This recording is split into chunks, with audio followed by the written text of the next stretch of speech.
మేషాది ద్వాదశ రాశుల్లో బుధుడి యొక్క వక్రగమనం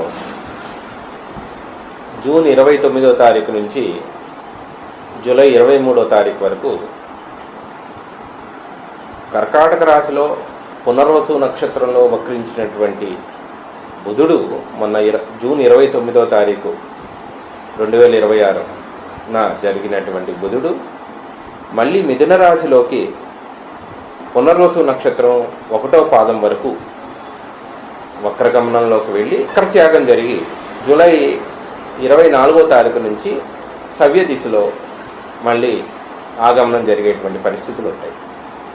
కాబట్టి ఈ 24 రోజుల యొక్క గమనాన్ని మనం పరిశీలించినట్టయితే కన్యారాశి వారికి చూసుకుంటే, కన్యారాశి వారికి బుధుడు దశమంలో వక్రిస్తే అనవసరంగా వృత్తిలో నన్ను ఎవరో అవమానిస్తున్నారు అనే మానసిక ఆందోళనతో చెంది వృత్తిలోంచి బయటకు వచ్చే అవకాశం ఉంటుంది.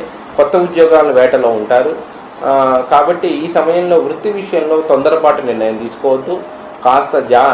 కాస్త ఒత్తిడి ఉన్నప్పటికీ కూడా అదే కంటిన్యూ చేసినట్లయితే వృత్తిలో మంచి మార్పుల్ని చూసేటువంటి అవకాశం ఉంటుంది.